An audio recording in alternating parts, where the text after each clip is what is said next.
Hello, YouTuberizers. This is the old guy sitting here at the trailer, trying to hide from that UV. It's a Sunday afternoon, and by golly, she's coming down right out there. It's coming up on 5, I think, or maybe after, PM. And so I took a really nice walk today, probably about 7 miles. And boy, that heat, you gotta pay attention. You just gotta pay attention. But it's somehow relieving. I don't know how to describe it. It's like, hey, look, I'm gonna move my camera here just because I can. How about that? The sense of, it's almost like a kind of a jacuzzi of heat. You know, it's like I had a great sense of thinking about this a little bit today. It's like, you roll out 100 and something degrees, and you know, people actually pay money for that, to go into a dry sauna or a wet sauna and be surrounded by heat. Why? Because they release themselves into it. They rest in the heat. I don't know how to describe it, but anyway, it's funny how when heat actually shows up, you know, like in real time, like July now, everybody's trying to hide from it. Everybody's hanging out in the swamp cooler or the refrigeration area. You know, and the loudest complaints you're going to hear from, oh my gosh, it's so hot out there. Hey, guess what? It's from the guy who sits inside all day, a refrigerated space, and has to walk across a 57-foot parking lot to get into his refrigerated car. These are the guys who complaining about the heat. But I love the heat in a way. It's kind of like it proves you, it kind of just shoots out a lot of that phoniness, a lot of that, yeah, I'm strong, yeah, I'm something, yeah, I'm somebody. No. Heat levels everybody, and it makes you realize we're recipients of grace, we're receivers of kindness, we're the drinkers of clean water provided by our loving Maker.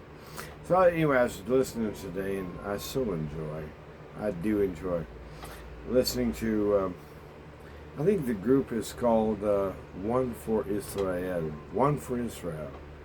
You can go over and watch some of that stuff. Oh, you're going to love it. You're just going to love it. Jewish folks who all their lives who said, Jesus Schmeezus, who the heck's that guy? I'm a Jew. And coming to realize, this guy's the real deal. He's realer than real. He's hometown. And the thing is that, oh gosh, I went down to church today and don't know exactly what to say. I'm not here to preach against the PCA nor against my church, but oh, so I wish there was a hunger for Jesus, a desire that spoke out in this current calamity of nonsense and lies and misery. Yes, there is one true way. I wish my church should do that. Listen to that sermon today. Try to listen to it again on the replay, and I just gave up. It's like, no. You ain't calling people back to the Savior. What you're doing is you're calling people back to something like a kind of a decency, a kind of a common, civil good. And there's nothing wrong with civil good, but that ain't the gospel. Not by a long shot. It just makes me so lonely sometimes. I wish I had someone to talk to. It does my heart good. It really does. To hear these souls, men, women, old, young, Jewish to the core, who knew they hated this Jesus. I like that. That's my song too. I knew about Jesus when I was a little kid. I just hated his guts, that's all. I mean, come on. Some kind of nice guy. I'm not interested in nice guy solutions. I want you to bring the hammer. I want you justice. When are you going to do justice? And yet that's part of it, and that's the part of the gospel, part the church just won't mention. She won't come forth and say, here's the reality. In light of the judgment to come, which is certainty, there is an option raised by God on his end for his own glory to salvage the children, a people, a nation, a tribe, innumerable. He says to Abraham, go down, count them grounds of sand, count them stars up above, then you'll know your number. The number coming from you, the faithful believer. I mean, what a champion Jesus is. He's the true believer. And so anyway, I was just sitting here thinking on a Sunday, it's just like, you know what, sometimes it's hard to go to church because nobody wants to hear you. And nobody cares about what you have to say. But it's burning in you. It's the real thing.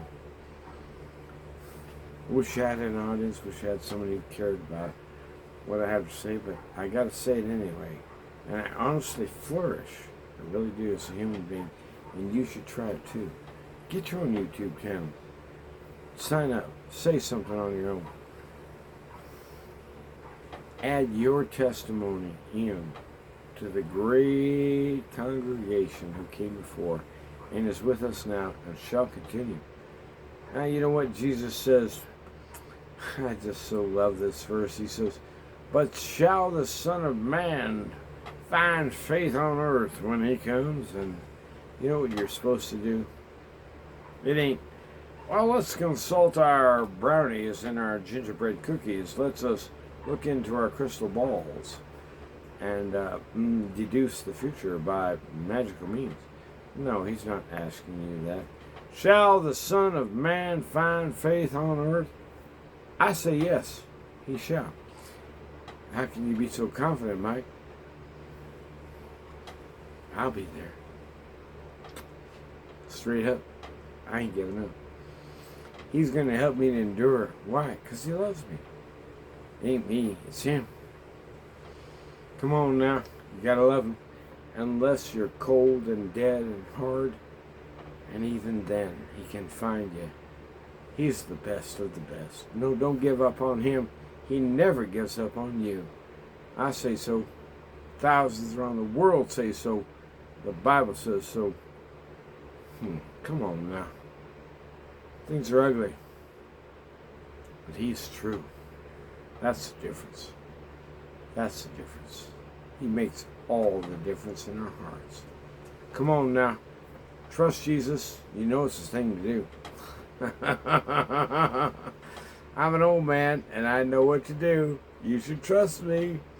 Rise up and honor the hoary head. The old man says, you ain't going to improve on him. That old man knows what he's talking about. Trust the Lord, and you'll never go wrong. Come on now. Shine on. He's the best. He's beyond the best. And he loves you. He ain't kidding around. He ain't kidding around. Come on now. Do the right thing.